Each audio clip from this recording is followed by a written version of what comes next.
All right. Enough of that fucking music. Your boy Scare Alvarez is here, and couple of my brethren that do the podcasting game have things like they call these therapy sessions and things like that. And that is all well and good. Some of the Locked On and some of those other ones. This is not a therapy session unless you're getting therapy from me. This is just a hop on, raw, unfiltered, give my thoughts on the state and future of the Wisconsin Badger football program after a thoroughly humiliating, concerning, gutting 24/7 home loss to PJ Fleck's Minnesota Gophers, who are no world beaters. Be very clear here. This is not like the Buckeyes rolling into town today. This is an okay team with an okay coach who wanted it more, played harder, and deserved to win. Yeah, I said it. There it is. Fleck moving to 500 all time against Wisconsin as a Gopher coach. Under 500 if you count Paul Chryst, back when Fleck was at Western Michigan. Anyway, where the hell are we? Luke Fickle, who I would say conservatively 95% of the Wisconsin fan base at least liked and wanted to give a chance to. Probably a slightly small percentage were enthralled with McIntosh's pick back in 2022. A few were straight up, Chris Leonard for lifers, who never gave it a chance, and that's not great either. But here we are, two full seasons, unless we get some charity bowl based on academic ranking. And my God, I understand all the another month of practice and all that stuff, but like, part of me feels like let's just put some dirt on this season and move on, because it has been a debacle. Sounds a little strong, but after the last 5 games, it kind of feels like one, doesn't it?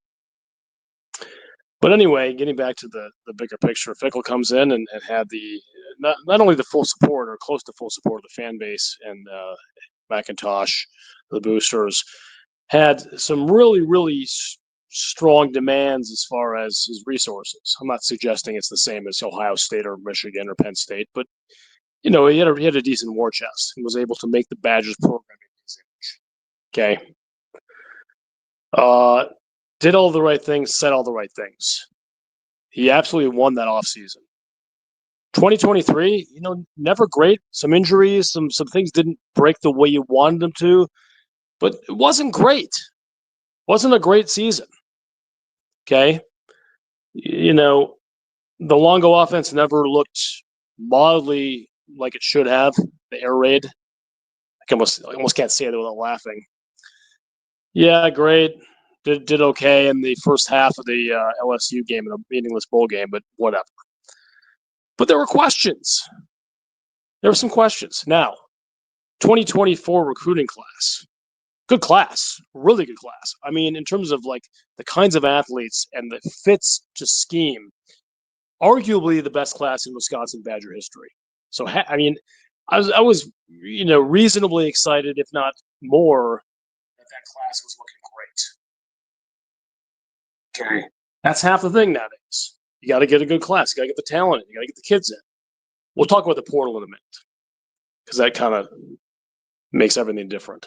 But so, I would give a B- for the 2023 grade. Okay, that's where I was. The stuff on the field in the C range, CC plus, but the recruiting was very good. A- recruiting, really solid. And you get a little bit of margin. I mean, that was not a very tough schedule year 1, but you get some margin. Okay, so year 2, back to the portal again for a quarterback. Gets a fairly decent one, Tyler Van Dyke. Another year in the air raid system. Another year under Tressel. Tougher schedule, significantly tougher schedule, I would say. I was saying before the season, 7 wins might be a season where you had incredible improvement and get 6 or 7 wins. Okay, so but this is the new Big Ten. You're going to have USCs on your schedule where it used to have, I guess we had Purdue this year, but we used to have teams that weren't as good. You're going to have Oregons on your schedule where you might used to have a Maryland. But you come in, Van Dyke gets hurt Game 3. It didn't look great before that, but sometimes it takes a little bit to click. And then we were into the Van Dyke era, the Braden Locke era, year 2. Again, there were some nice performances against inferior competition. Purdue, Northwestern, Rutgers. Good stretch. 5-2. And then I hesitate to say the bottom fell out because they're a couple plays away from beating number 1 Oregon at home 2 weeks ago.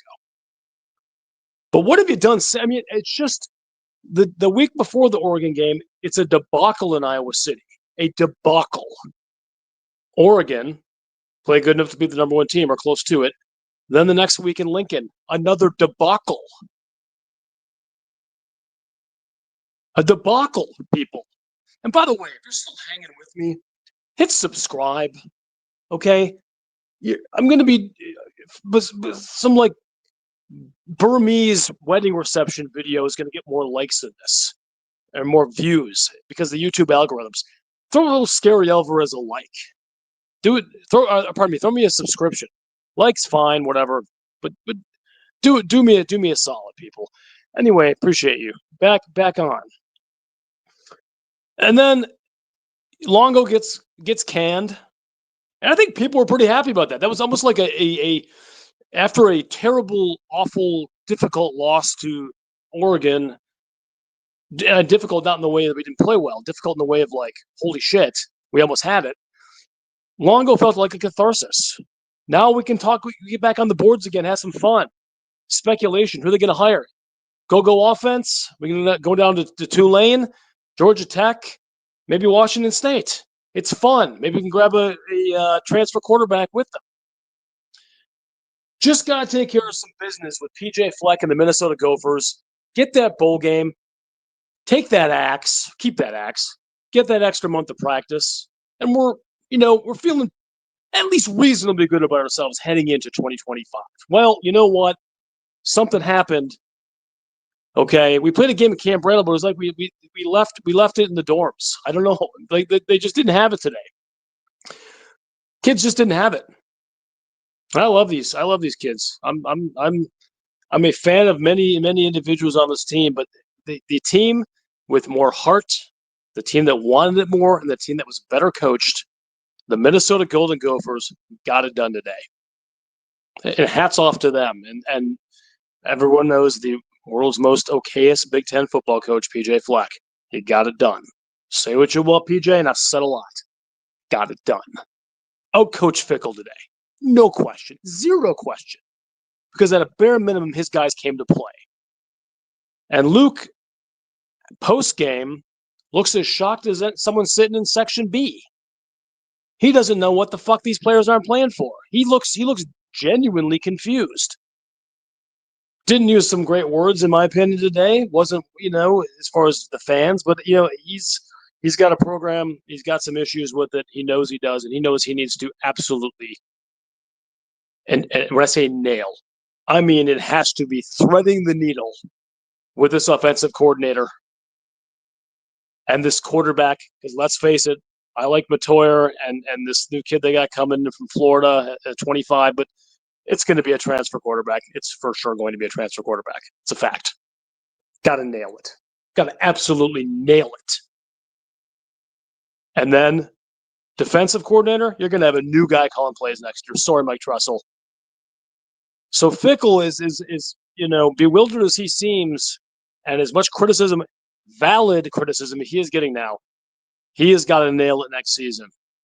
But he's going to have a new OC and a new DC doing it, and a horrendous schedule waiting for him. So I'm incredibly frustrated, but I'm still, quote unquote, on the team on this one. It's a 4-year cut. It's a 4-year project. He's going to year 3 with a lot to prove. And this was some ugly shit today.